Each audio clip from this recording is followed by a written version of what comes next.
Good afternoon, ladies and gentlemen. Welcome to TechGig webinar series, our endeavor to impart techies. We believe that sharing of knowledge is the key to enhance our skills and grow us as professionals. With this principle in mind, we have initiated a series of webinars conducted by industry experts to give you all a crisp insight of various domains. The topic of today's session is networking technologies and their key differences with respect to the protocol stack. Our guest speaker today is Ms. Padmapriya Raghavan, Technical Consultant Asia at Trusted Logic France. Ms. Padmapriya Raghavan is working as a Technical Consultant Asia for Trusted Logic France, taking complete care of Asian accounts in the field of smart cards and OS platforms. She started her career as a test engineer with Cognizant Technology Solutions, Chennai, and later moved into telecom and has been in the telecom industry, core networking and R&D since then. Working in different roles as a core switch engineer, protocol tester, and recently a technical consultant for smart cards, Padmapriya is currently pursuing research in telecommunication modulation techniques and algorithms, keeping the Nyquist criteria as base derivative to enhance the channel bandwidth spectrum with minimal encryption and decryption. So without further delay, I introduce you all to our guest speaker, Ms. Padmapriya. Over to you, Ms. Padmapriya. Hello everyone, good evening. This is Padmapriya here. So straight to the topic, we are going to discuss about the networking technologies and their key differences with respect to the protocol stacks. So what exactly we are going to discuss here is not all the technologies together in depth, but I'm going to give you a brief outline about the different networking technologies and about the protocol differences and their stacks, how the mapping is done, and what is protocol testing, how it is related to product testing, and so on. So here, this is the presentation overview. So we are going to check what are the different networking technologies, say for example the GSM, UMTS, LTE, and so on, and why we need to migrate to 3G to 4G, why it is required, why really it becomes the need of the hour, and what are the major differences with respect to the networking architecture. So we are going to check about each and every architecture, and then we are going to see how each and every technology is different from other. And then moving on to the protocol stacks, we are going to see the OSI model, because I'm keeping that as the base. And then we are going to check what is SS7 signaling, how it is related to the protocol stacks, how the mapping is done, and then move on to the GSM, UMTS, LTE protocol suites and the mapping. Then finally to protocol testing. We are not going to discuss how the protocol testing is carried out in every technology or in every network, but we are just going to check what is protocol testing, why it is required, I mean the outline and the very basic things to be known to a protocol tester. That's it. So moving on to the first one. I'm sorry. Here you can see the networking technologies. So I'm starting with the 2G and 4G. The evolution happens in such a way that we will be having a demand for increased data access, and better quality. So that is the main objective why everybody moves on to the 2G from 4G, and also why it is required we will be checking in the further slides. So here you can see the very first, I mean I'm not showing here the 1G, that is the analog technology. It is nothing but the amps we used to have.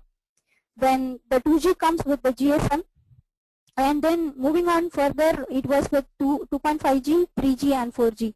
So here the GSM, the 2G, it just supports the GSM speech. We will be able to transmit only the voice calls, nothing else than the speech. Then with the circuit switched data services, we were able to access SMS, which is nothing but the short message service. And then when the high-speed circuit switch data, when it is implemented, we were able to get the location-based services with the high circuit switch data speed. So combining all these things, we were able to transmit only the data services but not on a higher data rate. And that is the reason to access the internet, to get information with worldwide networks, we really need to have the GPRS facility included. Then that is the reason we were migrating from 2G to 2.5G, wherein only the GPRS was included. So when I talk about GSM technology, it is completely a 2.5G technology, wherein we have the basic GSM services along with the GPRS included in that. So here comes the GPRS. So GPRS has the WAP and then the MMS facilities. I mean, I'm just showing the examples just to project what is GPRS and GSM. So in the WAP, you will be able to access the, the URLs and other things. MMS is nothing but the multimedia messaging services and other things. So combining all together, we have the GSM. And then when we really wanted to move to 3G, we have the UMTS, and in 4G, we have LTE. So how this really happens, we will be able to see in the next slides. Again, I will come back to the same slide so that it will be easy to have a better understanding. So why exactly we need to migrate to 3G and 4G? The 2G and the 2.5G systems, what we are currently having, are not so compatible around the world.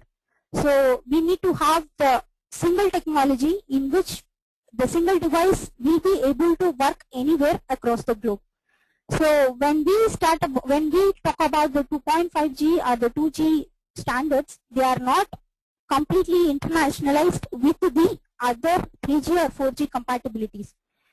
And also, to have a single standard which has to be accepted around the world, we need the 3G. So with 3G, we will be having a better access and availability to more information, because in 3G what happens is like we will be able to access the real-time networks with a higher speed, with higher access and higher quality. That is the main thing, apart from the technical details like how the bandwidth is enhanced, how the data rate is enhanced, all those things. I'm just giving the brief outline why we need the 3G to 4G. So the main thing is access to information from any place, anytime, and to get in sync with the global environment. We need to be compatible with the globalized standards, to be in merge with the other technologies, to have our devices compatible across the globe. So that is the main thing why we are migrating. So again, the 3G and 2G, when we compare, this is the, as usual, we know the higher speed and higher quality. So moving further to 4G, what happens is like we have a higher bandwidth, better response time, that is 10 times better than 3G, which is working at 2.6 gigahertz frequency with a better coverage. But when you talk about the components, the 4G is using the same receiver and transmitter, the tower components, as the 3G. But only thing is we need to upgrade the towers for the 4G components. So we are not going to modify the complete infrastructure for a 4G network, wherein we have some modifications involved in 4G also. But at the same time, the cost cutting is going to be minimal, but we are going to enhance the technology for a better use. So apart from this, when we talk about the pros and cons, obviously we have so many advantages, but the disadvantages would be the cost, the prices, the availability of all the mobile phones in different parts of the world. That's the thing, because when in India, as you see, the 4G is not yet evolved completely, but we keep talking that we are migrating to 3G and 4G. So that is the bigger con, I could say. Then moving further to the network technologies, we have more. I'm going to analyze here GSM, UMTS, and LTE. I'm going to highlight the differently. So it's not going to be the complete networking architecture in detail we talk about it, but I'm going to highlight how GSM works, how UMTS works, how LTE works, and what are the major differences between each of them, how the infrastructure is different for each of them, what exactly the protocols are differing, all those kind of things, along with the interfaces. So the first one would be the GSM. So GSM is nothing but the global system for mobile communications. It's a digital cellular technology which is categorized under 2.5G. As we were seeing in the previous slides, the evolution. So you will be able to see how the evolution happened. Like from 2G to 2.5, we have a basic circuit switched data. Along with that, we are going to have the HSCST, and then we are inputting the GPRS. Then all together, we have the 2.5G, in which the basic GSM facilities for the call and data services are transmitted. Then, as we discussed, it supports the voice call and data transfer speeds up to 9.6 kbps together with the transmission of SMS. Why here it is mentioned as SMS is that initially when the GSM was launched, it was providing better voice quality, wherein when GPRS was included, we were able to achieve all the GPRS as well as the GSM services. Then the access method is nothing but the time division multiple access. So I could say it is a basic multiple access. I mean, it is a basic access method in which the access is through the time slots. As everybody might be knowing what is TDMA, FDMA and other things, I'm not going to highlight so much on that, but the access method would be time division multiple access. So we are going to check what are the access methods involved in UMTS and other things also. So here is the architecture. So we have, I could say we have a BSS. I mean, I'm splitting it into two basic components. One is the BSS and NSS. So BSS is nothing but the base station subsystem, and NSS is nothing but the network subsystem, network station subsystem.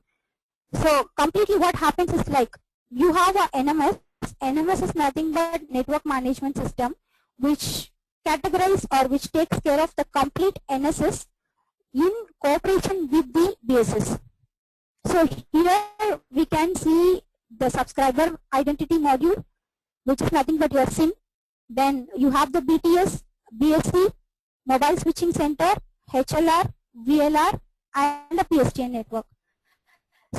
So starting by one, SIM is nothing but your, subscriber identity module. It is nothing but a chip which has got its proprietary files to communicate to the network. So basically, when you talk about in the case of GSM, KI, KC, or whatever it is for the authentication purposes, which is sent by this, which is the communication between. We have different kind of communication levels. One is between the SIM to mobile, that is the handset, and again you have the complete mobile equipment along with the SIM to your network. So here you will be able to see the SIM and your mobile equipment communicating to the BTS. So your BTS is nothing but the base transceiver station, that is your tower, whatever the network may be. And then comes under the BSC. BSC is the base station controller. So the base station controller controls all the BTS together. Say for example, okay, let's move to MSC, then we can see the example. So MSC is the mobile switching center. We can also say that master switching center because all the control comes under the MSC. The user plane, the control plane, all the call activities, session management, everything is carried out by MSC. So what exactly the MSC does is when suppose there is a person who is in, say for example in Chennai, who wants to communicate to person B in another area, another location of Chennai. Then what happens is like through the MSC to MSC, the communication is handled. That is how the call, the ISUP call basically carries out. Then we have the HLR and VLR. HLR is nothing but the home location register, which contains all the databases of the subscribers. For example, if it is if you take a Vodafone network, then the HLR will contain all the subscriber details in HLR. And VLR would be the visitor location register, which is nothing but whenever there is an entry from one subscriber to, whenever there is a subscriber entering from one location to another location, the VLR takes care of it, mapping the information, checking the information with respect to the HLR. So how this happens basically, this VLR plays a major role when in the case of roaming. But in general cases, this is how the basic architecture is, and we have different interfaces. When I say interfaces, it's nothing but how one component talks to the another component.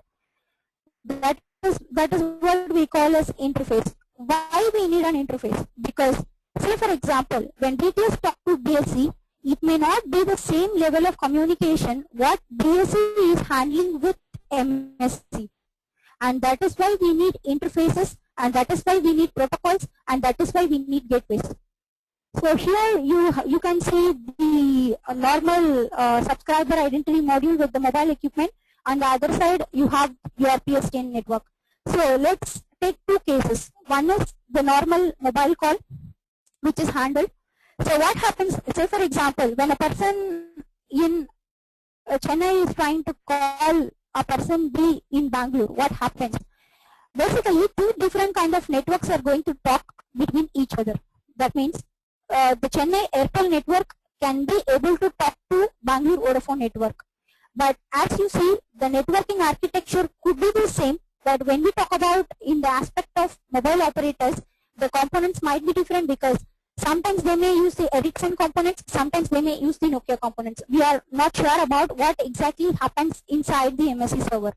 So in those cases, we really need a gateway which will be common to two different networks, which will be able to handle the communication between two different networks. And that is why we have the GMSC, and GMSC is nothing but the gateway MSC. So the gateway MSC will be able to route the calls depending on which MSC it has to route the call. That is the major role of this GMSC. And when we talk about PSTN network, obviously it is going to be a public switch telephone network. It is completely a different network rather than the GSM.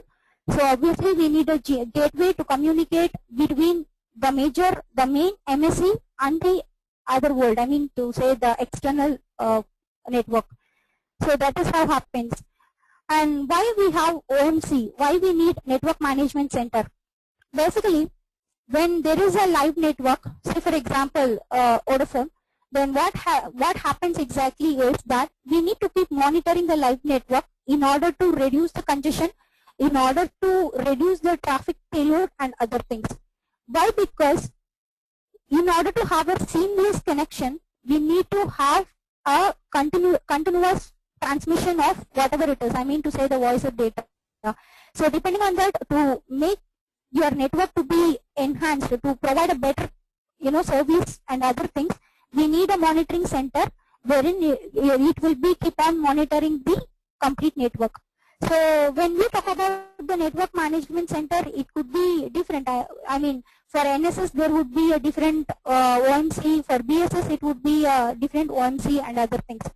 OMC is nothing but the operation and maintenance center. So this is how the basic architecture of GSM, wherein the call connectivity happens. Apart from this, here is another component also which I didn't include because I really don't want to confuse much. It is a virtual MSC. Basically, when there is a call congestion, say for example, when your network is completely loaded. For example, there is a festival on January 1st, for example, New Year. Then at 12 o'clock, it is obvious that everybody will be trying to reach other. So there could be a possibility, higher possibility that your network can get congested. So at that point of time, you really need to release some of the carriers to transmit your data or to your voice. So what happens is like we create a virtual MSC wherein we create some circuits. When I say circuits, it's nothing but the even link carriers. Then we make the routing to be done as such the traffic is not getting congested. So this is how the basic GSM architecture works. And you can see the AUC, that is Authentication Center, Equipment ID, so on. So what exactly it refers to? When you have your mobile, when you have your SIM, you will be having a unique components, for example, the IMEI number and the IMSI. So IMEI is nothing but your handset number, International Mobile Equipment Identity, and IMSI is nothing but the unique number assigned for your SIM, that is International Mobile Subscriber Identity. So these two things has to be authenticated through the AUC, wherein this AUC takes care of so many operations like algorithms, encryption and decryption, authentication, etc. So it's really a big process what exactly happens inside this EIR and EIR, etc. But the outline is such that the call connectivity happens in this way for a normal, the same network and to another network. So moving further, here you have the UMTS. So what is UMTS? UMTS is nothing but Universal Mobile Telecommunication System. It is based on the 3G standards, that is basically it has its derivative from GSM standard. We will be seeing that in the next further slides. But it is a third generation mobile cellular technology. It operates on 3G and it is provided by the 3GPP standards. I mean to say it is compliant with the 3GPP standards. when we talk about 3GPP standards, I'm not going to explain all the standards because it's really, as we know that there are so many releases, so many standards, but we are just going to see what exactly happens in every network. Then it is, as I said, it is developed by the 3GPP, and it is a basic component for the IMT 2000, as we have ETSI, ANSI, ITU and other things the same way IMT. And here we have access method as to be wideband code division multiple access. So one thing, the basic difference what could we see from GSM to UMTS is the access method, apart from the other technical details. I mean to say the speed, the data rate, the frequency, apart from all those things, here you can see the access method is different. That is wideband code division multiple access. When we say CDMA, it is a little bit more secure. I mean, in another aspects, you have its own pros and cons, but at the same time, you will be having a career to deduct your collisions and other things. So here we use WCDMA to offer great spectral efficiency and bandwidth. So when we have an enhanced bandwidth, obviously we are going to have enhanced data rate and other things with a very good spectral efficiency. So it provides a complete network system with RNC, that is nothing but the, it is going to cover the radio access network, that is the UMTS terrestrial radio access network. We call it as UTRAN, and the core network. So simply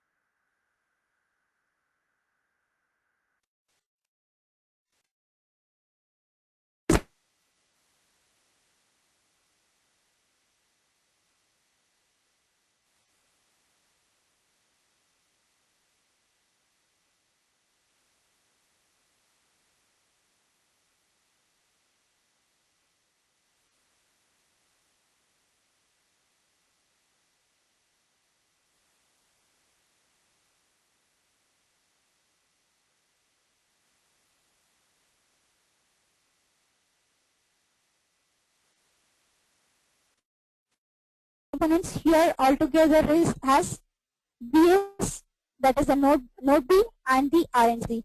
So the major thing when we say what is 3G UMTS would be the basic network management system along with the core network, along with this UTRAN, that is nothing but the node B and RNC, plus your user equipment is going to be your UMTS. Here there is another difference, like in UMTS we keep saying the equipment to be user equipment because it could be of anything, but in the case of GSM we simply refer to ME, that is the mobile equipment, but it is not a major difference, but just not to get confused we need to take care of those terminologies. So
Padmapriya, there's no sound from your side.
I'm really sorry that there's a technical glitch, and due to that, Padmapriya's voice is not audible. We're just connecting her again in a few seconds.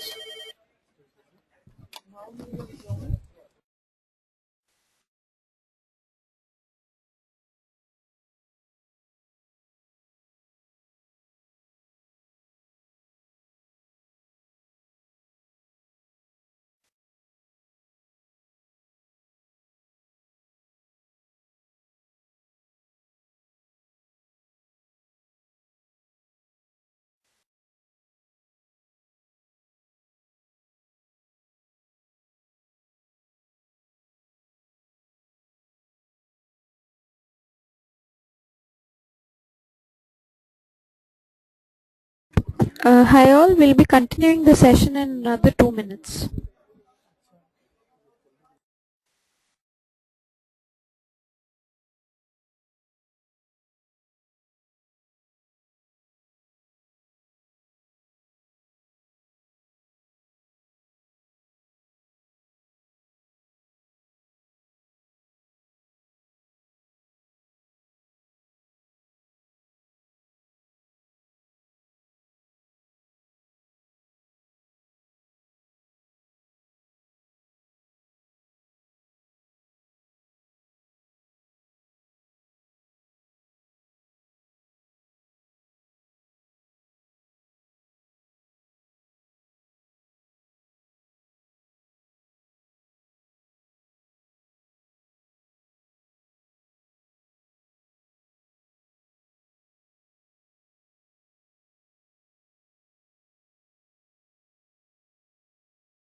We're starting again now. Padmapriya will be continuing from where the audio was lost.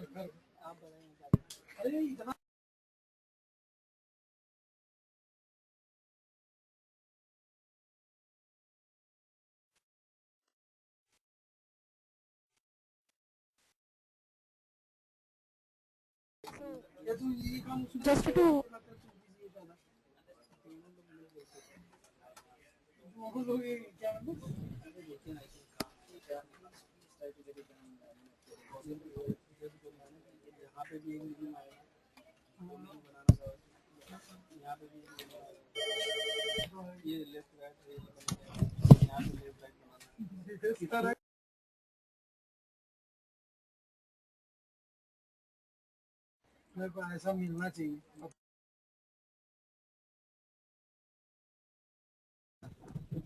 Roxana?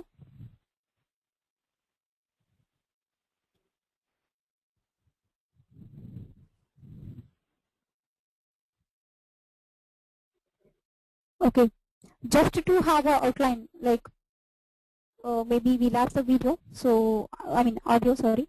So why we need to migrate from 3G to 4G or 2G to 3G and to 4G is nothing because the 2G and 2.5G systems are more incompatible around the world. So we need to have a single standard. We need to have a single device which will be able to work from anywhere. So that is the reason why we are migrating from 3G to 4G or 2G to 3G. Basically, this 3G and 4G standards are more compatible. I mean to say, it is a standardized, globalized standards in which almost all the devices can be compatible when they are trying to work between each other. So that is the reason why we are migrating. And of course, we have the benefits like higher speed, high quality, data access, everything.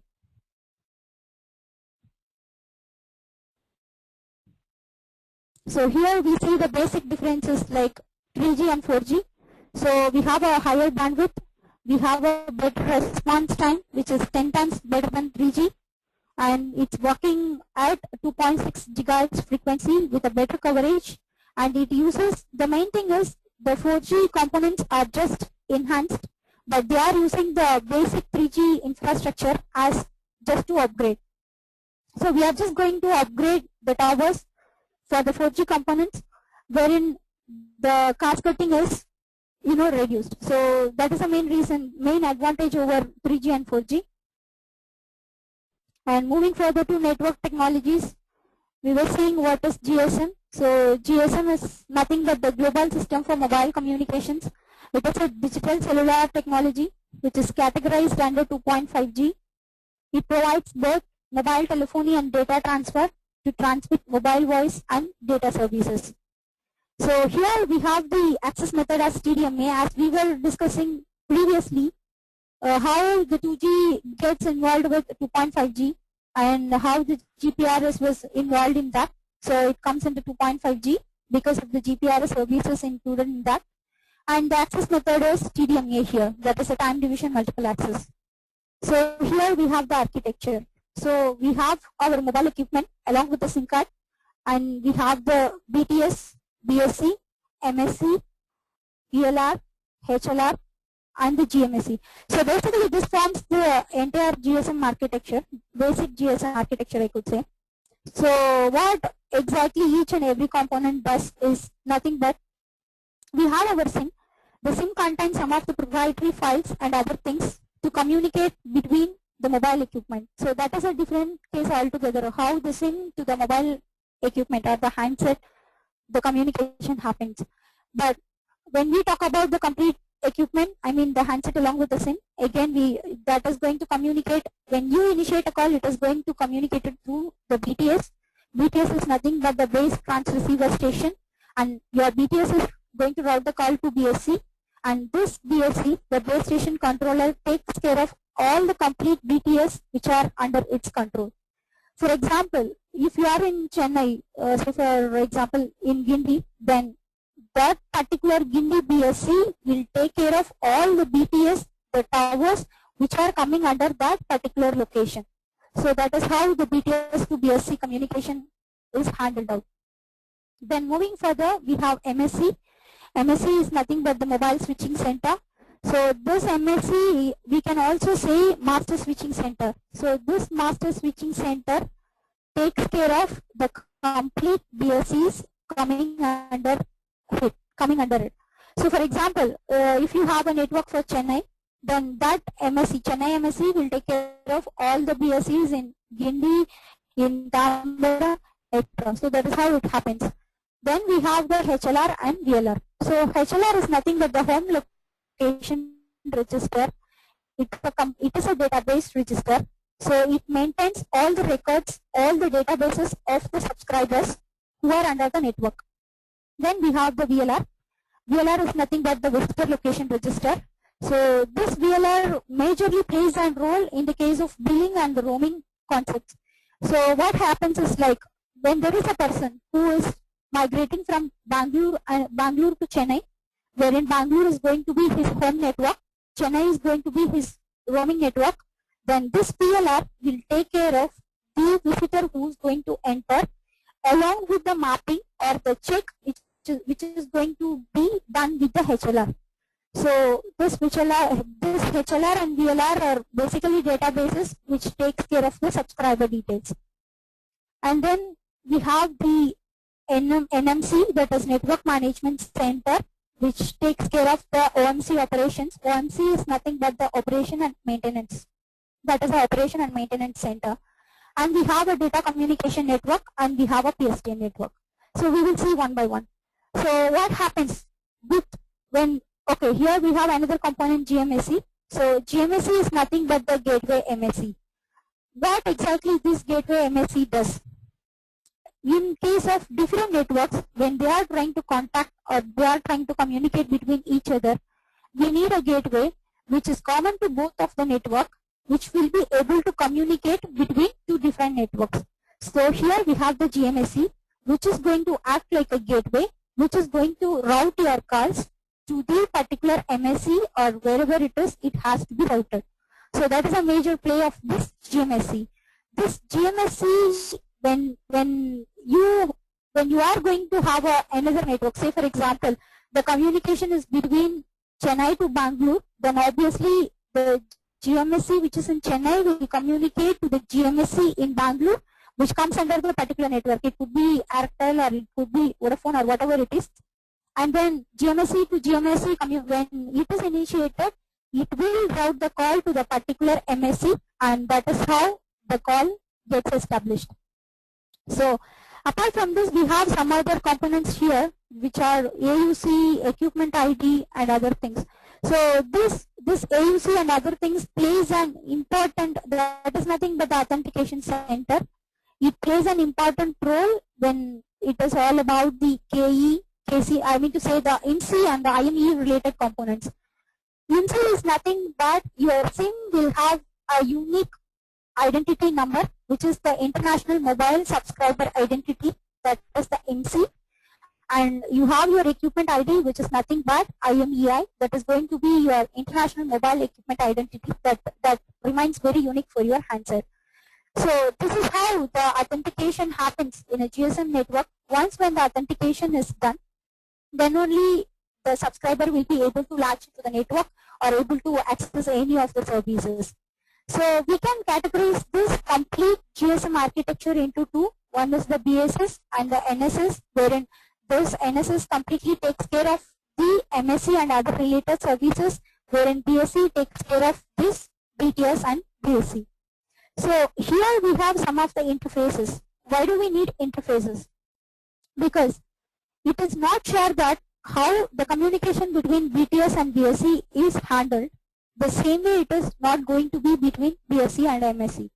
So we have interfaces, and these interfaces are going to communicate between these different components.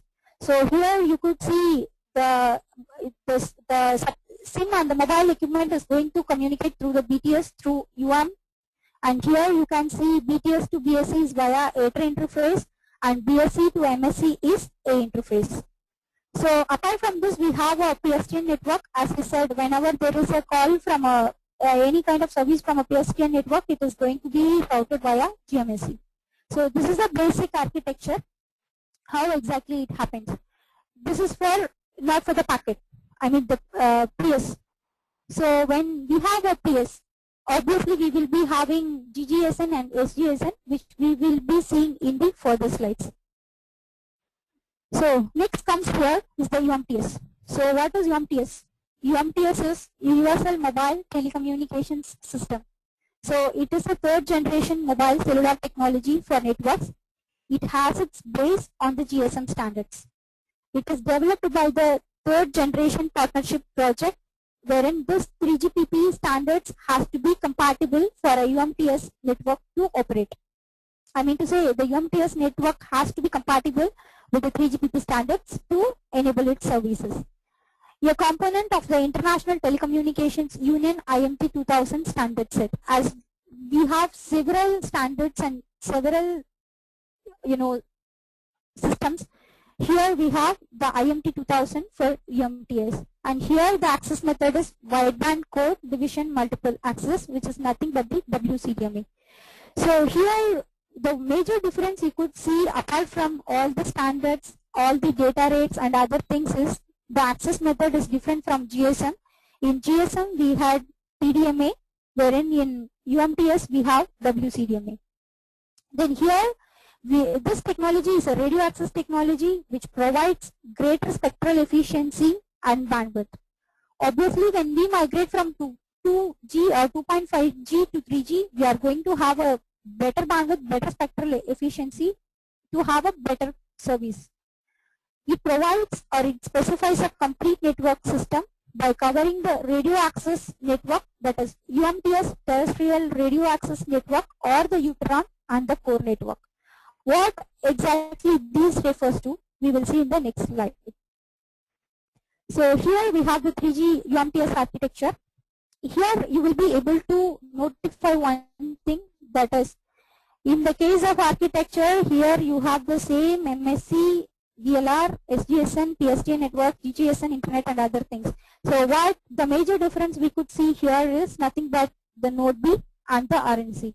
So to some extent we are able to understand that this BTS BSC components are here mentioned as node B. They are going to do same kind of functionality, or it could do. We are not sure for this moment, but we will see that in the further cases. So this is your radio network controller, which plays a major role in the case of UMTS network. So this is nothing but you have your network management system, you have your normal core network with your MSC, VLR and other components, and you have your Uteron, which is nothing but your node B and the RNC, and you have your user equipment, which is nothing but the device. So here, since it comes under 3G, instead of calling as mobile equipment, we keep saying user equipment. So here we have GGSN. GGSN is nothing but the gateway GPRS serving node, and SGSN is the serving GPRS support node. So what happens between GGSN and SGSN is nothing but when we try to access the internet, we need to have particular components or particular interfaces through which the data can be accessed. So in the case of UMTS, this GGSN takes care of the IP address assignment, it takes care of the session management, and this support GPRS serving node takes care of the managed mobility contest. It takes care of the interaction between the RNC to have the RAB setup. RAB setup is nothing but the radio access bearer control. We will see what exactly is RAB setup and other things. And also it takes care of the inter-RNC handover. So when we talk about handover, it's going to be between different networks or between same networks. It could be of anything. So here you will be able to see a bit in detail, like here you have your components, and here comes your node B and RNC. You have your MSC, you have your SS7 network, HLR, EIR, SMS, GMSC and other things. So it's nothing much different than the other, but here I am projecting how exactly the communication is handled between different components in a UMTS network. So in the GSM, here you will be able to see the interfaces as UM, ATER and A. Similarly, since the architecture is different, you are going to have different interfaces like IU, GS, UU. IU is between your RNC to the MSC, and this IU is the main interface whenever there is a testing carried out. And apart from this, you have the same HLR, EIR and other things. So this GMSC again comes into play whenever you need a gateway to route the calls. And you have your normal SS7 network to take care of the signaling and data transmission. You have a data network to take care of the GPRS and other things. And here is how the GGSN works. So it's just a basic UMTS architecture in which I am projecting how the interface is different, what are all the components different. Moving further, we have LTE. So LTE is nothing but long-term evolution. It is marketed as 4G LTE because the technology is on 4G. It is a standard for wireless communication of high-speed data for mobile phones and data terminals. Also, this LTE is based on the GSM Edge and UMTS HSPA network technology. So what we really need to realize this point of time is that when you see UMTS, the base derivative is we can keep the GSM as the basic component, but we have different equipments, or we have different components, we have different interfaces which are going to play the basic roles of BTS, BSC and so on. I mean, I'm just saying this to have a literal view of how each and every technology is different in case of its interfaces and other things. I'm not going in depth with the technical details, how each and everything is completely different. We will be able to see that in the protocol session. So here we have the LTE, and obviously it offers increased capacity and speed using new modulation techniques. And the access method is going to be OFDMA, which is nothing but orthogonal frequency division multiple access. Here we have the LTE architecture. So here, in the case of UMTS, we were saying that you have a core network, you have your Utron and user equipment, you contribute the UMTS network. So here what happens? You have your E-Utron. E-Utron is nothing but evolved Utron along with the EPC you have. What is EPC? EPC is nothing but evolved packet core. We will see each and everything in detail later, but this forms your LTE network. So what happens here is like you have your UMTS 3G Utron, you have your EPC and E-Utron, which is going to contribute your LTE network. So here the Utron is nothing but you have your node base, you have your RNC, you have the same SGSN and GGSN. So this all together combines and forms your Utron. So as we say, Utron plus EPC would be the LTE network. Then you will be able to see here the E-Utron and the EPC network. So this E-Utron comprises of various ENB nodes, that is the node B. Since it is going to be of 4G technology, it is going to have different data rate, different spectral efficiency, different bandwidth. We call it as evolved node B, and the interface is going to be X2 between the node Bs. And this Utron, that is the E-Utron, is going to communicate with the evolved packet core to have a better packet core access, to have a enhanced mobile telephony or whatever it is. We have the evolved packet core. It is not going to be the same as we saw in GSM, but it is going to be a bit different. So this is how the basic LTE network architecture is. And these node Bs are going to communicate to the EPC through the S1 interfaces. So what is this MME? MME is nothing but the mobility management entity, and UPE is going to be your user plane entity. So we are somewhat clear that we are going to have the mobile management and other things handled by the EPC, complete EPC along with the access gateway. Apart from that, the communication between the BTS to BSE, as we saw in GSM, here we are going to have the E-nodes, E-node Bs communicating between each other through X2 interfaces, which in turn is going to talk to the access gateway to S1. So this is the the slight difference, how we can arrive to a point how the GSM is different from UMTS, how UMTS is different from LTE, and so on. So here we say system architecture evolution. So this system architecture evolution is nothing but the 3GPP standard on which the LTE architecture works. So here you will be able to see your GRAN, that is the GPRS or GSM or Edge RAN. Here you have the UTRAN for UMTS, and you have the evolved RAN for your LTE network. So again, you have your MME UPE, you have the SAE, that is the system architecture evolution gateway, you have your PDN, you have PCRF, you have HSS. So what each thing does? HSS is nothing but the home subscriber server. When we are migrating to 3G and 4G, everything is based on IP. Then we have the HSS also, which is going to be the basic, which is going to provide the basic HLR services. And this is going to communicate to other, I mean to say the EPC or whatever it is, through the S interfaces. In general, I refer as S interfaces, but it could be different because between each and every node, we are mentioning it with a different interface notation. Then this MMA is nothing but the mobility management entity.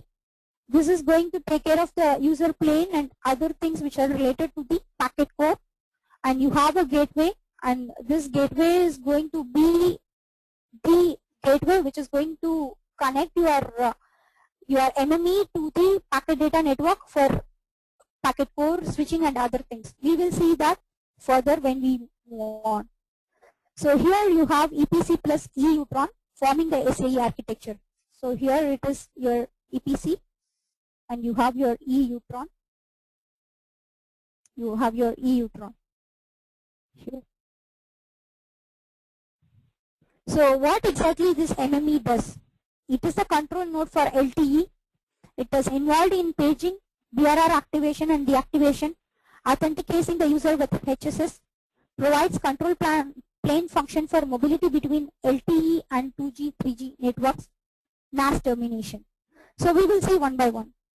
So this is going to be the control node for LTE. So we can literally map it along to your main MSC.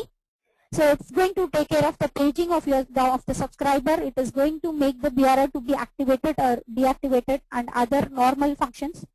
So it is going to provide the authentication with the HSS, which is similar to the MSC communicating to the HLR in GSM to get the authentication. And it provides a control plane function for mobility between LTE and 2G, 3G networks. So here we could arrive to a conclusion that this is how this LTE network is going to communicate to other 2G and 3G networks. That means what? This LTE is more sophisticated, but it is able to access any other network because of its sophisticated architecture. Then we have the NAS termination. That is, we will see what is NAS in other slides, but to be highlighted, it is the stratum between the user equipment and MME and UE roaming restrictions. So this mobility management entity, this is going to take care of the user plane entity as well as the control plane. It is going to take care of the user equipment from the roaming restrictions.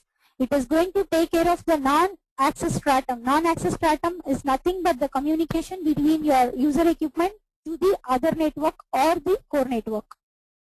And you have the serving gateway. So whenever we talk about a gateway, we need a gateway in case, as we discussed before, we need a gateway whenever we are trying to communicate between different components. So obviously we have a serving gateway that routes and forwards the user data. It takes care of the traffic between the PDN gateway and the 2G and 3G.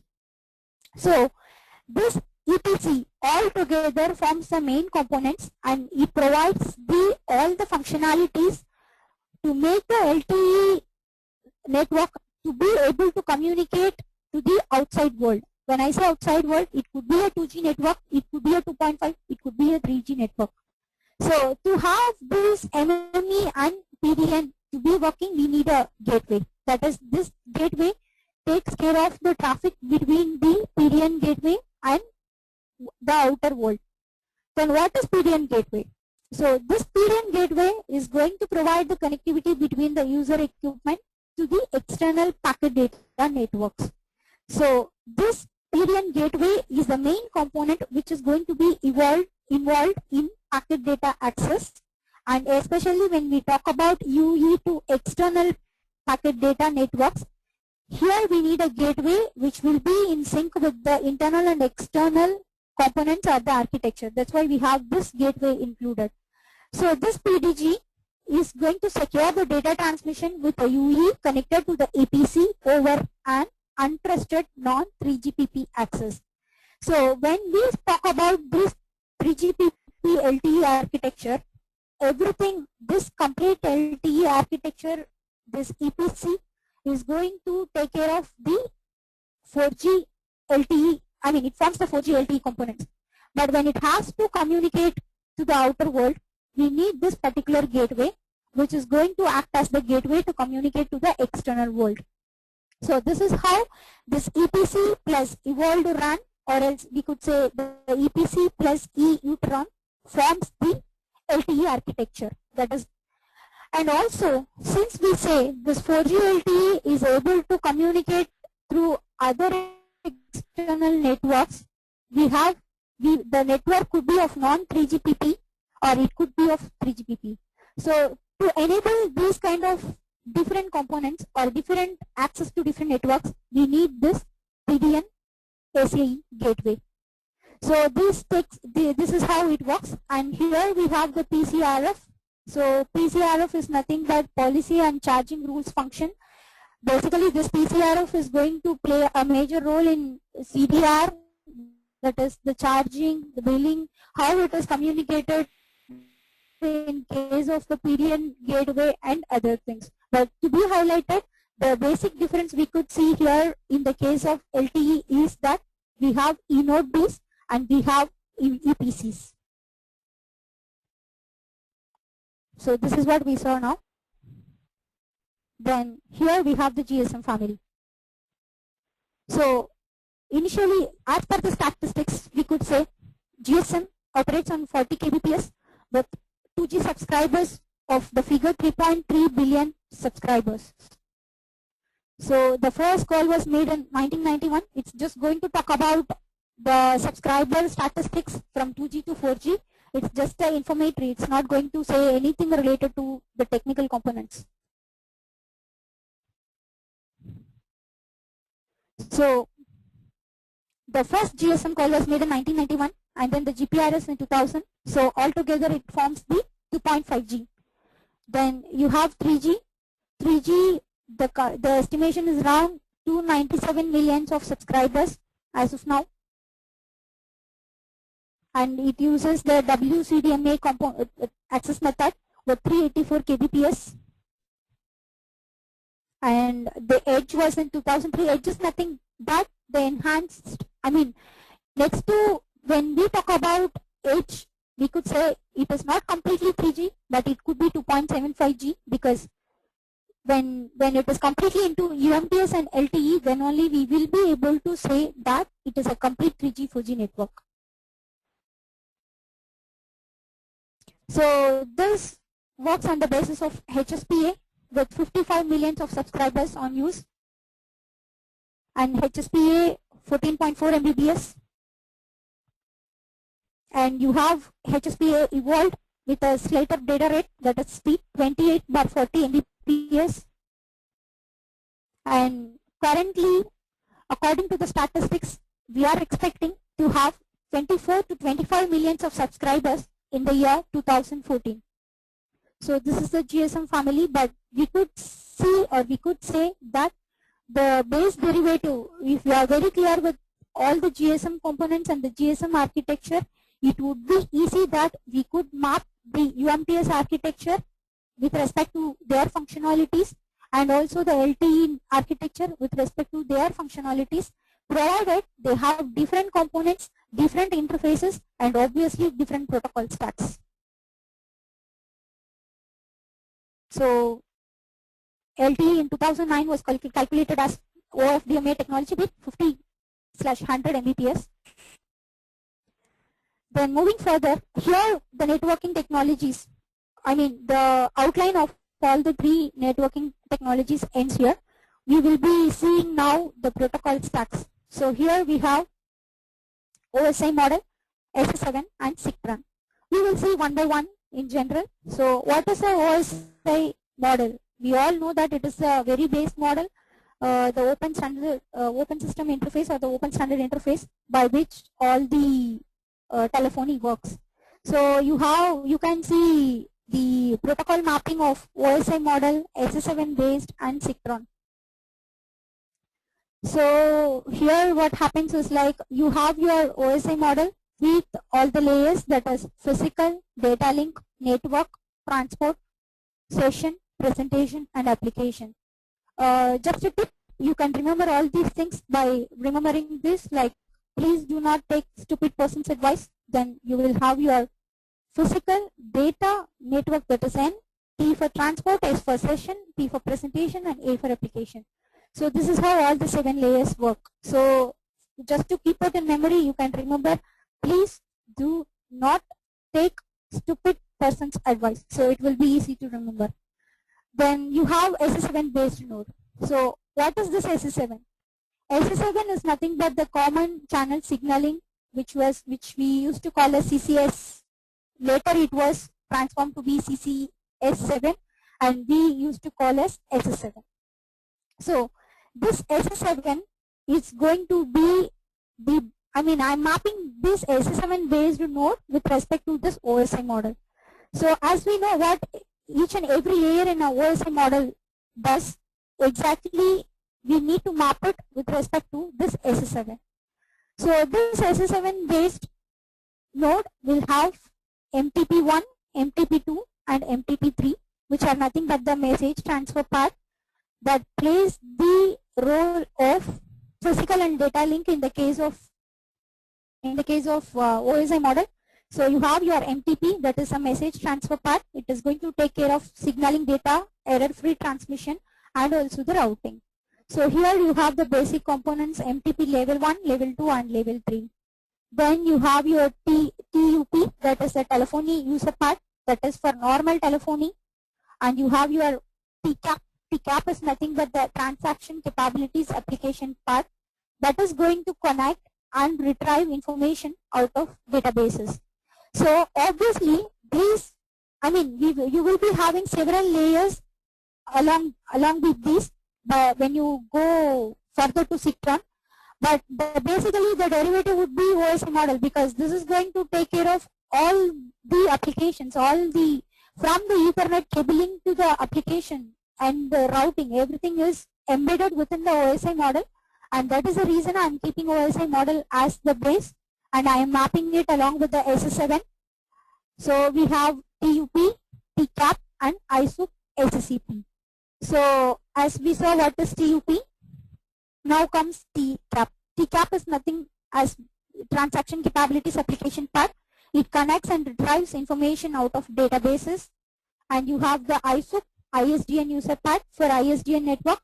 You have the SCCP, that is a signaling connection control part. It is going to take care of the global title translation and also used to carry the TCAP user part. So this global title translation is nothing but whenever you take care of the routing within the network, you have to follow some kind of global transition to make the routing easier. When I say easier, to be compatible within the network components or network architecture. It is an internal translation which happens in the case of routing alone.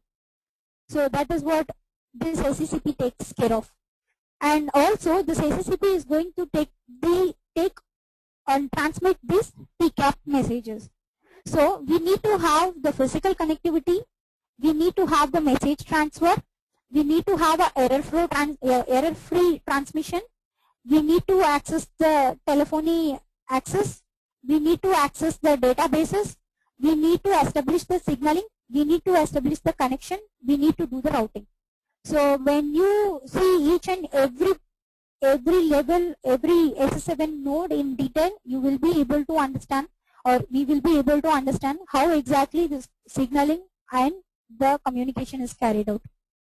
Basically, this SS7 works on the principle of STPs and SSPs, that is signaling transfer points and signaling points, and also signaling control points, wherein you will be having a destination address, you will be having a originating address with a header, and depending on the OPC and the DPCs, your SS7 network is going to transmit the messages and it is going to route. So that is how it happens. So when we move further to Citron, Citron is nothing but it is a IP based, it is a derivative from SS7. So you have a signaling gateway here, because this SS7 based node is not a IP node, IP based. So as we discussed previously, we need a gateway. So we have a signaling gateway which is going to communicate these CCS messages, that is the common channel signaling messages of SSP, SS7 to IP. So you have a signaling gateway. This is going to do the job of making the CCS messages to IP based. So here you have your M3 UA. You could see the same, almost the same, but the functionalities and the other things differs. So here you have MTP 1, 2, 3, which is going to be here as M3 UA. M3 UA is nothing but the adaptation layer, which is going to do the job of all the three MTP 1, 2, and 3. And the basic transition, what happens here in the case of Citron, is with respect to the transport layer. So here in the transport layer, you will be able to see HTTP. Here This SCTP is nothing but Stream Control Transmission Protocol, which is a transport layer protocol.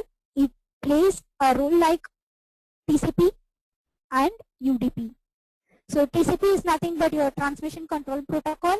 UDP is nothing but your user datagram protocol. So altogether, it functions as SCTP, and it is the major transition in the case of IP based, apart from this M3 UA. And also, apart from this, you will be having several layers or several protocol blocks, which is INAP, CAML, etc., depending on the network. So these are basically intelligent network related protocols, but just to show how the mapping is done, I have just shown the SCTP transition alone.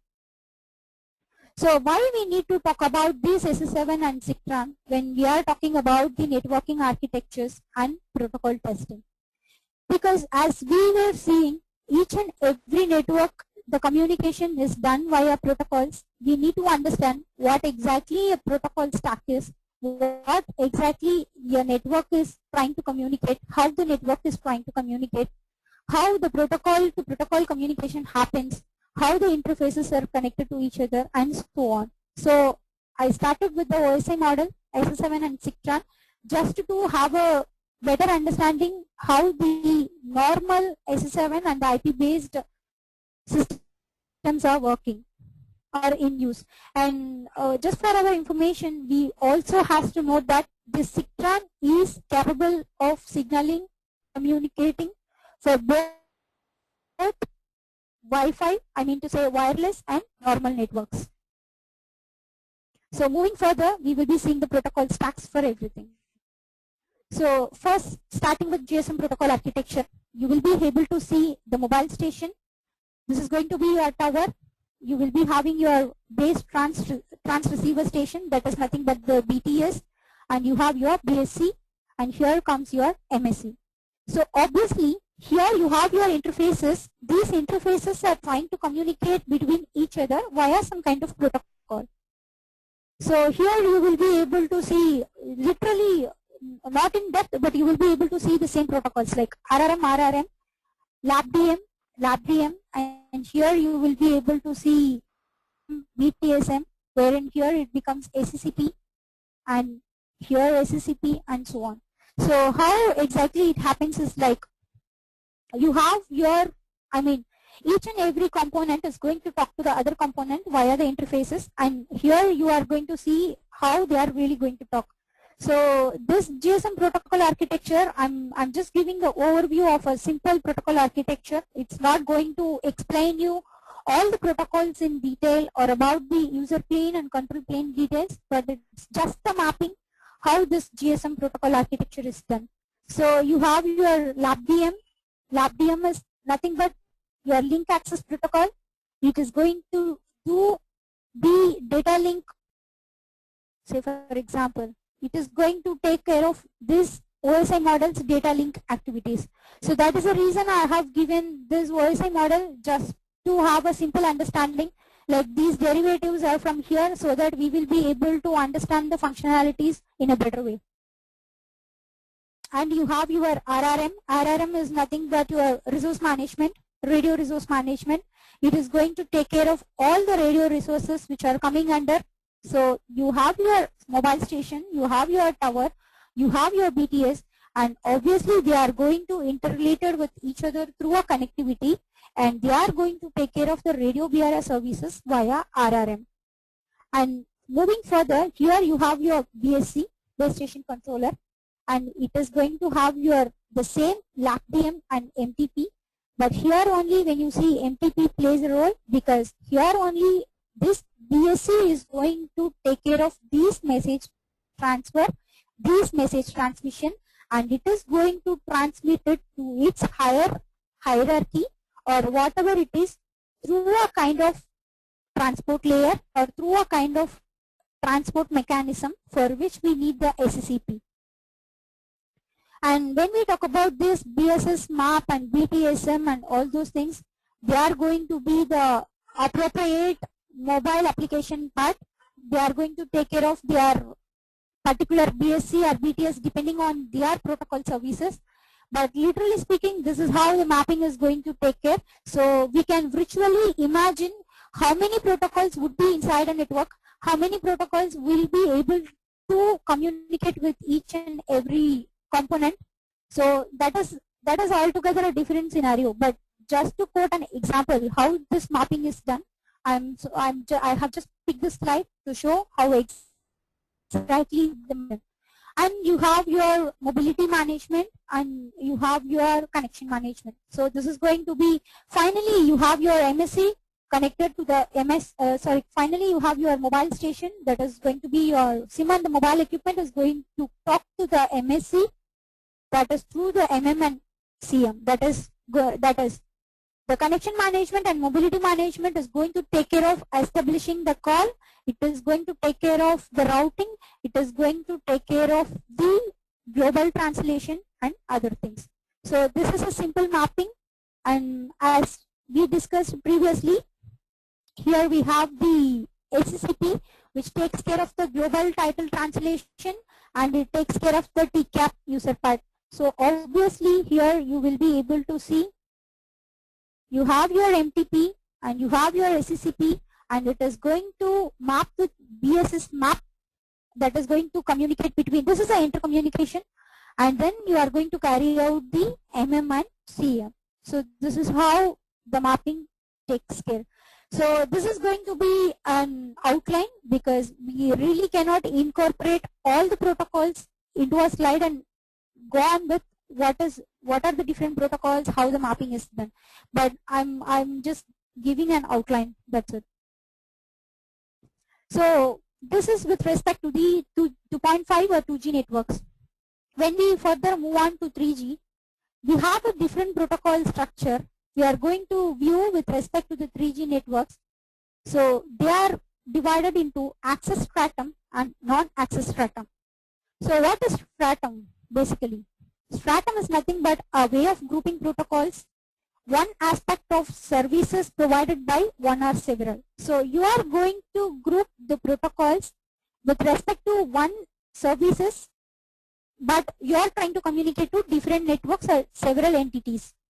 Then what is access stratum? So this access stratum, again, it contains the protocol handling activities between the UE and access network. So here you have the access stratum capabilities, or this access stratum will only talk about the protocol handling activities between your user equipment and your own access network, wherein it is not going to take care of any core network services. So that is access stratum. And what is non-access stratum? Non-access stratum contains protocol handling between UE and core network. So here comes a different terminology, NAS, that is a non-access stratum. Why? Because here you are just mapping.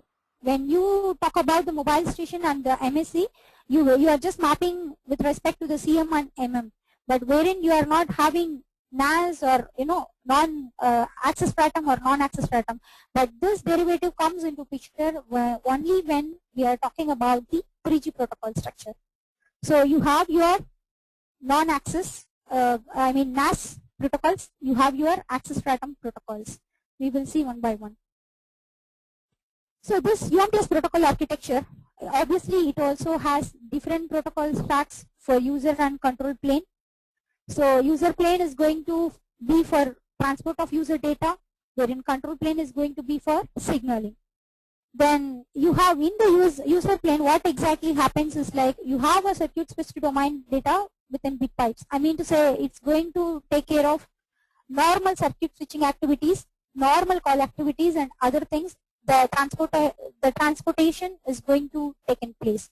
Wherein in the control plane you are going to take care of only the signaling, how the signaling can be established, how the OPCs and DPCs are routed, and other things are taken care in the control plane. So you have, in the case of control plane, you have the circuit switched domain. It is the SS7 based, obviously for a normal GSM network how we had. The same way we have SS7 based in core network. And for PS domain we have IP based. And for radio access network we have Neutron protocols. So as we saw previously, in UMTS you have your Neutron and this neutron is going to talk to your core network. So here comes. So here you have the same. You have a physical layer, you have the MAC, you have the RLC, and here goes the RRC. So again, you could be able to literally map all these functionalities, like how this MTP123, how this physical data link is going to act, how this M3UA is going to act, or here you could see how this LabDM and other things have the functionalities. So typically speaking, it is going to do the same functionalities of a normal physical and a data link layer, but it is altogether going to be IP based. So here you have your physical, you have your media access control, and you have the RLC. Why we always talk about the RLC and or RC in the case of UMTS? Because obviously we have all the BTS under the control. When we say BTS, it is nothing but the home node Bs or node Bs in UMTS. So we have this RRC. This RRC is going to take care of the signaling. It is going to take care of the signaling for the radio BRS. So you have your mobility management, you have your connection management, you have your signaling management, everything which is transparent to the neutron through the RRC. But wherein in the case of GSM, this RRC, RLC didn't play a major role because your M3UA or MTP123 were able to do the same functionality because the spectral bandwidth is not so high than these. The architecture is not sophisticated when you compare the architecture of a GSM and UMTS. So here you have the RRC, which is going to take care of all the radio BRS or all the signaling and the mobility management services. And here you will be able to see a new component, PDCP. This PDCP is nothing but Packet Data Convergence Protocol. So this, we will see what is this PDCP in detail. But here, this is how you have a circuit, you have a CS domain, you have a PS domain. How exactly the mapping happens, I'm just giving the outline. So here you have your RNC and the CN. So when we say this UMTS is having a which is going to talk to the core network, obviously there used to be a protocol structure between the radio network controller and the core network. I mean, we need a gateway again to make this RNC and core network communicate between each other. So you have the signaling gateway that is going to be a media gateway, we generally say, but several media gateways can be combined and they can even form a switching center. So here you have the RNC, you have the MSS. So this MSS is going to take care of all the MSCs which are under the core network control. So again, you will be, this is a diagrammatic representation of different networks. I mean to say, I'm just mentioning here how a ATM network works, how a Ethernet IP based works. It's just an outline. So here in the RNC, you will be able to find out a new protocol, which is nothing but the RANAP, wherein this SAAL NNI, it is an AAL5 and ATM. They are very specific, very unique to the ATM network. So this AAL5 is nothing but the ATM adaptation layer 5, wherein SAAL is nothing but the signaling ATM adaptation layer. So along with a few other protocols like ACCF and other things, it establishes the network node interface in the case of a ATM network. So basically, we are not going to discuss all those things here in detail, but when you see the logical connectivity and the data link and other things, at least we will be able to map it in such a way that you have a Ethernet, you have a M3UA and other things. So since we are going to communicate, here you will be able to see SCCP. This SCCP is nothing but it is going to retrieve the information from the databases and it is going to transmit all the TCAP messages. That is going to be the transport layer. So again, what happens is like when we are moving towards the IP based, as I said, there is a transition that you have a new transport layer, which is a new transport layer protocol, SCTP. Then this SCTP is going to communicate through your MSS with the SCTP of MSS. So this is how the protocol mapping is done. When you migrate from a normal SS7 signaling node, when a normal SS7 node to a SIGTRAN, you are able to see that you have a new component SCTP, which is nothing but a new transport layer, which is going to take care of all the enhanced activities while carrying the TCAP messages. So all the other functionalities of M3UA, MTP3, IP, SCTP, SCCP, everything remains same. Wherein we have GRANUP. GRANUP is nothing but the radio access network application part, because we are going to have the RNC communicated with MSS. So everything, when you say the E neutron or the normal neutron, RNC plays the major role. So we have a separate protocol called radio access network application part, that is the RANUP protocol, which is going to take care of all the radio bearers, which is going to take care of all the handover activities, which is going to take care of all the intra-MSC and inter-MSC activities. Basically, this each and every protocol is going to be very vast and different when we see their functionalities and other things, wherein here we are just going to see how the mapping is done. So here you have the user plane protocol stacks. For a normal CS domain, you are able to see for a UE and neutron, that is going to, this forms your UMTS network. So here you have your WCDMA, and as usual we have the physical layer connectivity, we have the MAC, we have the RLC, and the interface is going to be UU. As we said, it's going to be between the user equipment and the node B or the node B and the RNC. So you have UU, and here when it is going to talk to a 3G MSC, you have the IU interface, and a normal GMSC is required whenever there is a communication between another different network. So we have the normal GMSC, and this is how the mapping is done. So when in the case of ATM networks, obviously we have the ATM and AAL2, those adaptation layers. But generally the mapping is done in such a way that here we are not going to see any more data link or MTP1, 2, 3 or whatever it is, because here everything is carried out in the case of radio link and radio access. That is how we are enhancing the network with the RNC controller. So obviously the data streams and other things are mapped against RLC and RRC. So this is a basic diagram how the CS protocol stacks are there in a UMTS network. And when you talk about the PS domain, so in the case of PS domain, we are going to have a new component which is going to be the PDCP. So this PDCP, as we mentioned before, it is a packet data convergence protocol that is going to do the basic activities of a GE-RAN or a UTRAN by accessing the GGSN or SGSN of a normal GSM network. But in the case of LTE, in the case of UMTS, we were already known that we have a sophisticated system which is going to take care of these kind of PS activities, I mean PS domain activities. Then obviously the mapping is going to be against, you have the UE and UTRAN, the normal MAC to MAC, RLC to RLC. But in the case of packet data access, you need a different protocol to communicate between different layers.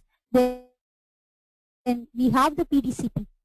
Then here we will be able to see some other protocols also like GTP, UDP and other things. So GTP is nothing but the GPRS tunneling protocol.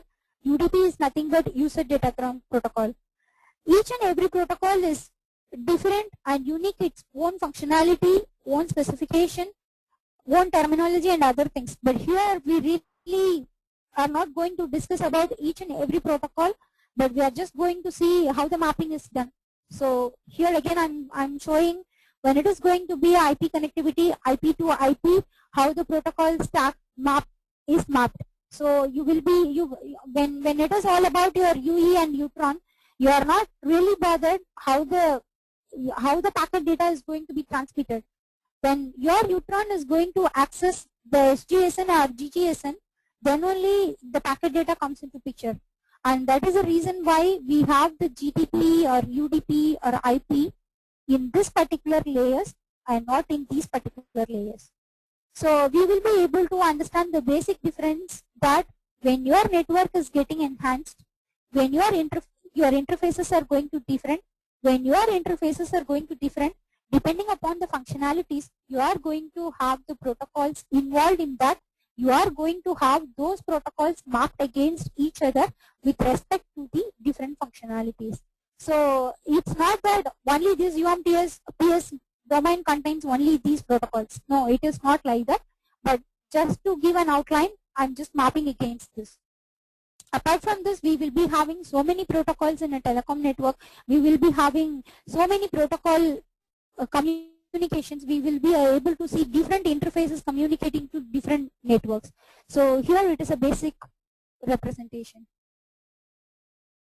So when we moving just to see the differences, in the case of GSM, we are not going to talk about anything related to packet data or PDCP convergence protocol or anything like that. Even though we are going to access the SGSN, we are going to access the GGSN, we will be taking care of only the GRAN or GTP, GPRS tunneling protocol, wherein we are not going to have any PDCP or anything involved in GSM protocol architecture.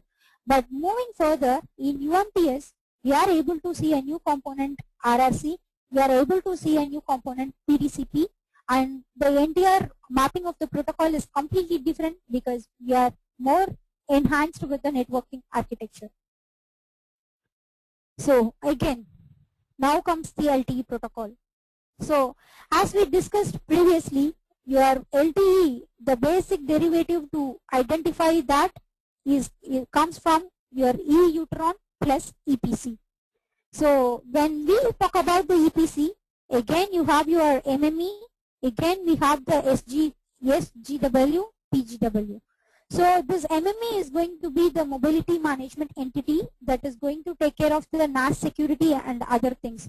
So when we talk about the NAS security, so it's going to take care of, as we discussed about 3GPP, non-3GPP, trusted 3GPP, untrusted 3GPP, access, etc. This MME is going to take care of this NAS security. So when we say NAS, it's again the stratum, the communication between your user equipment to the external core network. So this MME is going to take care of this NAS security, and also it is going to take care of the ideal state mobility handling of the user equipment, and also the EPS bearer control.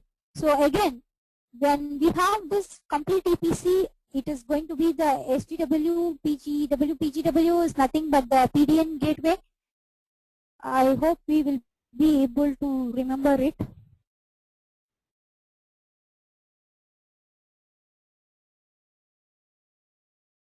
So here you will be able to see the E node B, that is the E-Utron, and we are going to have the MME mobility management entity, and along with the access gateway. So here we have the E-Utron and EPC.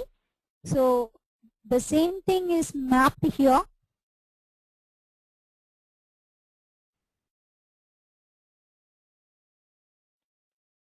We are not seeing anything new here, but again we are having the same gateway and also the PDN gateway, and this serving gateway takes care of the mobility anchoring. So here this EPC, and you have the E-Utron. So also in E-Utron you will be able to see the same kind of protocol, like you have the physical MAC, RLC, PDCP, RRC. But apart from this, here I have mentioned few of the things just to show how the evolved Node B functionalities are. So it's going to take care of the inter-cell RRM. RRM is nothing but the radio resource management. Of course, in the case of UMTS also, you have a RRM which is going to take care of the radio resource management and the radio bearer control and the connection mobility control, everything. So the only difference is like when you are splitting your E-Utron plus EPC, you have your LTE protocol stack defined in accordance to your E node B and EPC, wherein in the case of UMTS, you have a protocol stack defined with respect to the RNC and the CM. So here you have the user plane, and in the user plane you will be able to see the same physical and the MAC, RLC, PDCP, etc. So here you have your user equipment. Your user equipment is trying to talk to eNode B.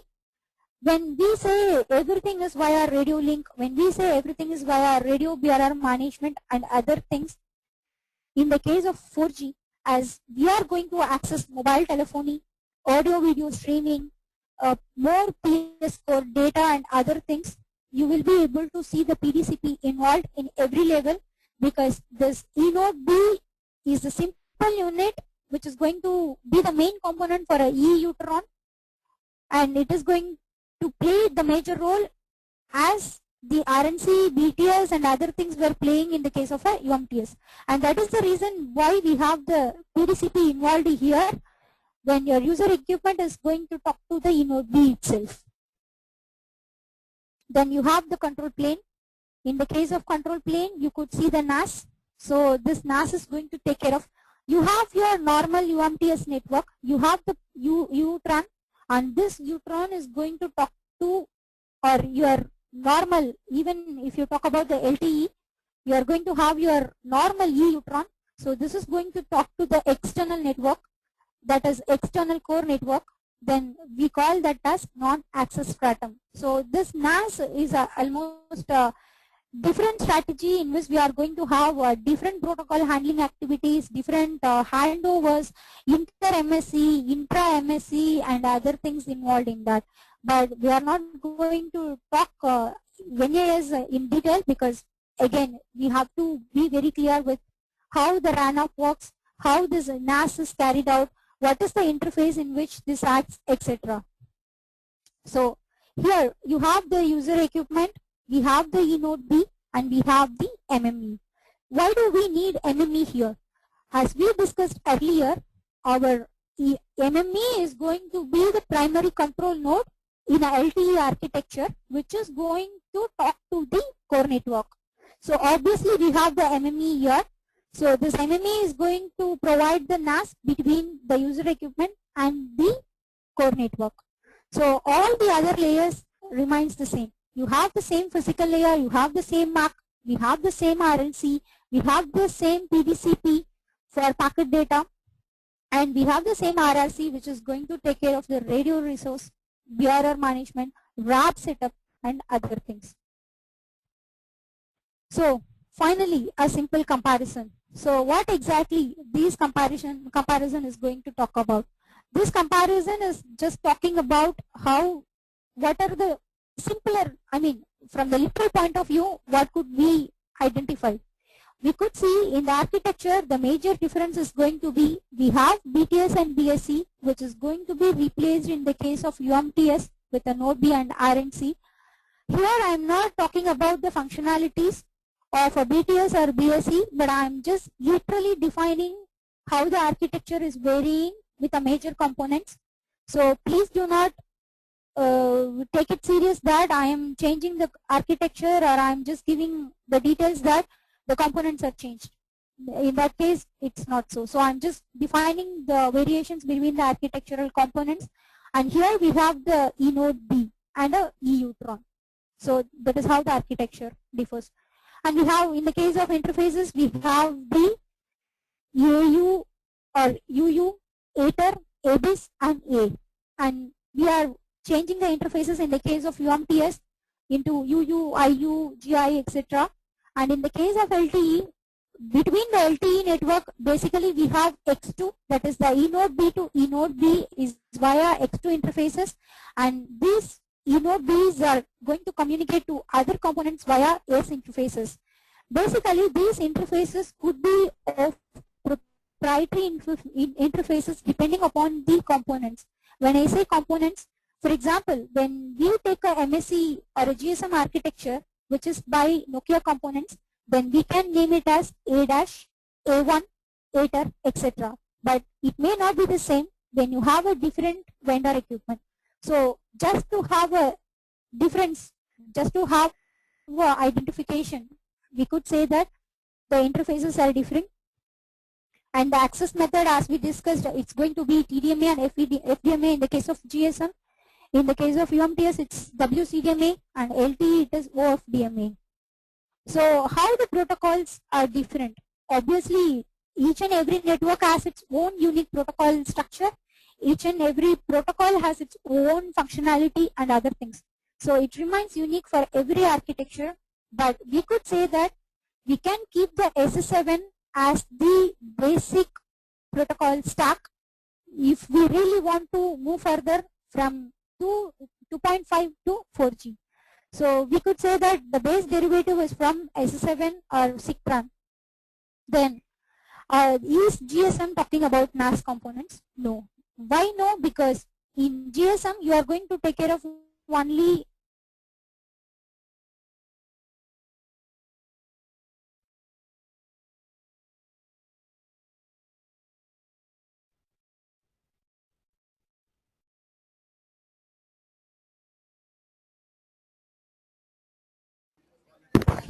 There's no sound from your side, Padmapriya. There's no voice coming. Can you please check your mic connections and your network connections?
Padmapriya's network connection went off. She'll be joining you in another 1 minute.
so here you have the simple comparison.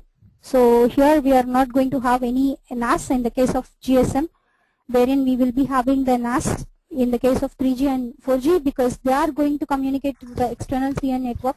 Padmapriya, your screen is not these are visible. established. Your screen is not visible. Can you please show us your screen? Yeah.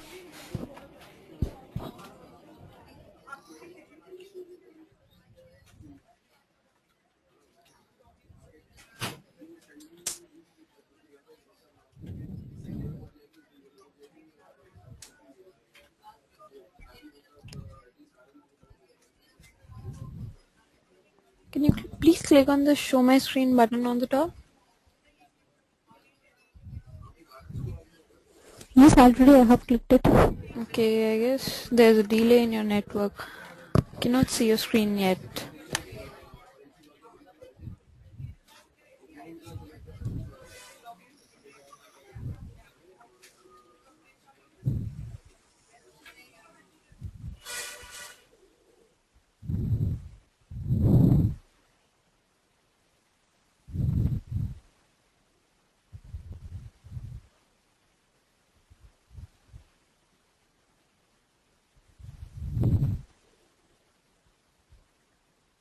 So here is the simple comparison. So you will be able to see the difference between GSM, UMTS and LTE. You are not going to have NAS in the case of GSM because it's the complete core network, wherein in the case of 3G and 4G, we are going to communicate to the external CN, and that's what we call as NAS. And the 3GPP standards are more into 3G and LG. I mean to say UMTS and LTE are provided by 3GPP, then obviously we can say that they are compliant with that. Then moving further, we have protocol testing. So what is the protocol testing? It's nothing but we are going to understand the behavior of the protocols with respect to the international standards, and we are going to test the protocol's functionality. When we say the testing, whether it could be a protocol testing or product testing, it is going to take its own testing phases. It is going to have the functional IoT performance and other things, and we need to have tools and other things to generate the protocol messages to test it. Why we say to generate the messages is nothing but in the case of protocol analysis, we are going to check how the data, how the messages are carried out in the network. Then why it is required? We need to have the protocol tested because different vendor products need to communicate with each other. So obviously we need our product or whatever the device it could be have to be compliant with the other. It should be interoperable with other vendor devices meeting the requirements. It has to be compliant with the standards. So this is why we need protocol testing. Then how it is carried out? How protocol testing is carried out is it could be a real-time network, but in the case if we are not going to have a real-time network, we need a protocol analyzer and a simulator. That is how the protocol testing is carried out. So what we need basically for protocol testing is nothing but a simulator and a protocol analyzer. So we have the simulator is going to act as a simulation network which is going to provide the entities for a network element. So basically you can have a simulator acting as your MSC, and you have the protocol analyzer to make the to check the call analysis and the session analysis by decoding the call traces. So we need a protocol analyzer. So what exactly we check in the case of protocol testing? We check the correctness, whether when a X packet is sent, whether it is received at the expected time or not, whether it is the same packet or not, etc. we can check. And latency, how long does a packet take to transit the system? So that is what we usually call as latency, the speed interval or the delay interval. We talk in the terms of latency, and the bandwidth, that is how many packets can we send per second. So these things we are going to analyze in the case of protocol testing.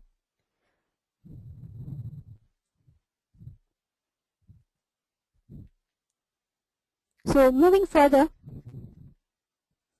we will be able to see what is the difference between a product testing and protocol testing.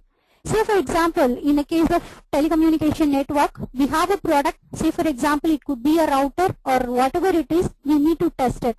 So obviously we are keeping the test host and the device under control connected to a lab network or else to a real-time network via some LAN and serial connectivities. So we have, you could see here the test host, which is going to be the system which is going to send and receive the test packets, which is going to be the simulator, and we have the device under test. So this is the device which we are going to test. So we have kept a device under a network. Now we really need to monitor whether this product is going to be compliant with the standards, whether it ensures the quality or not. So for each and every call or a voice or whatever it is going to be, we need to check how this device is going to react, or this device is going to work in a network. And that is why we are keeping this device under test, wherein we are going to connect the systems to a simulator, and we are going to connect this device with a lab network or a real network, and we are going to monitor this device performance through the protocols. Because as we know, the communication is via protocols. Obviously, when a product is placed in a telecommunication network under test, we are going to analyze the protocol behavior. So as we discussed, what exactly happens in a protocol testing, how it is in a product testing is, we are going to ensure the quality of the product. How it is related with the protocol testing, obviously it is via protocols. And what exactly we do to test the product, we develop the protocol, we implement it, and then we try to test it and understand how the product works. So finally we are going to analyze to ensure that the product under test is compliant and quality ensured. So we can use any kind of testing tools like Wireshark, eTreal, etc. because they are compliant with the SS7 methodology. And here I would like to highlight that this product testing and protocol testing could be different, but in a telecom network they are related to each other. So the conclusion is, we have been so far discussed about the different networks, what are the various aspects, what are the protocol stacks, how the structure of protocol is in GSM, UMTS and LTE, what is protocol testing, how it is carried out, how a product testing is carried out, and how product testing is related to protocol testing. So I close up this webinar with this session. Thank you all for your patience.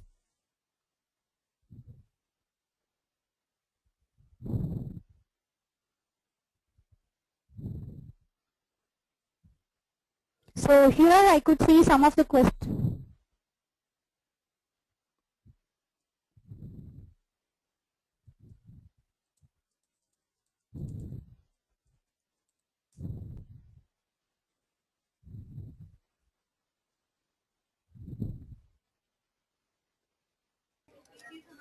Thanks for the insightful presentation, Ms. Padmapriya. Let's quickly take up the questions now. Please read out the questions and their answers so that all our users may listen to the commendable insight. Over to you. Okay, yeah. So here I could...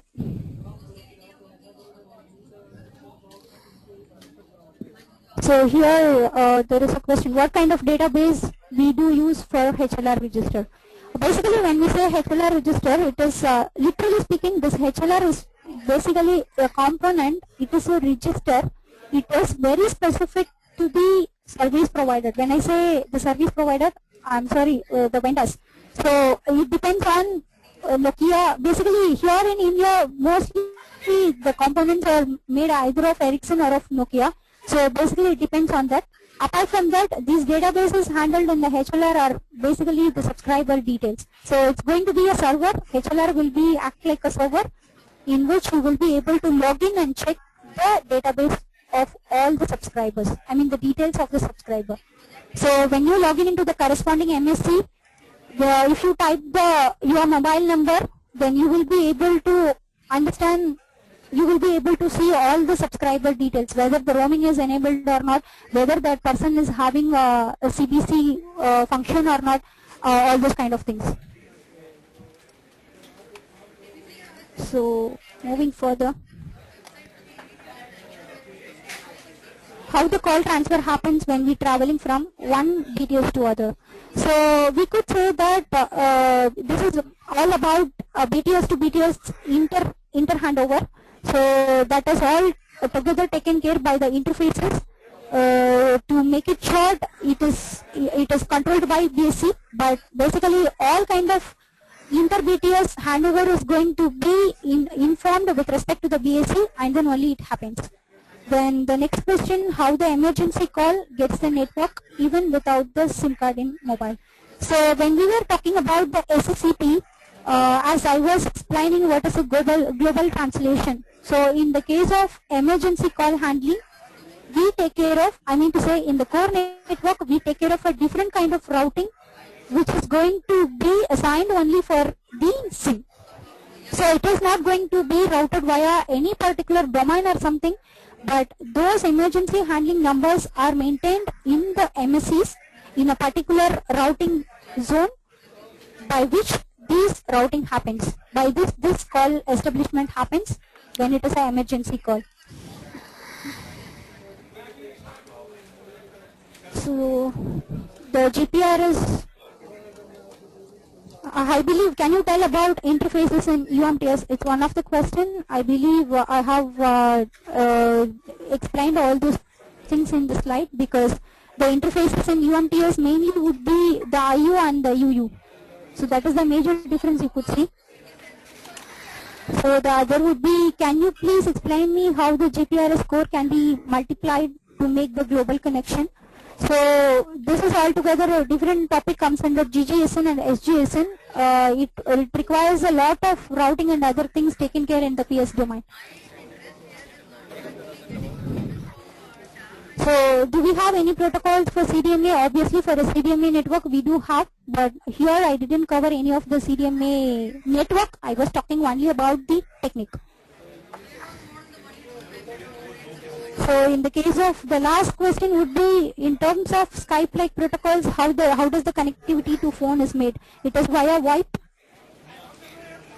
and intra-circle and intra-national roaming, it is all via the GMSC concept.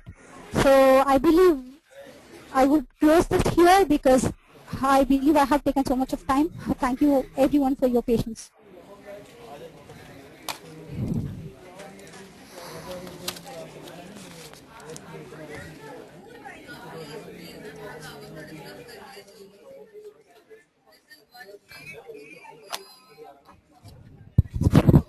Thanks, Ms. Padmapriya, for your session on networking technologies and their key differences with respect to protocol stack. It was indeed a great session. I would also like to Thank you so much. all our participants for their support in making this webinar a success. The recording of the webinar will be available on techgeek.com by evening. Thank you all. Thank you.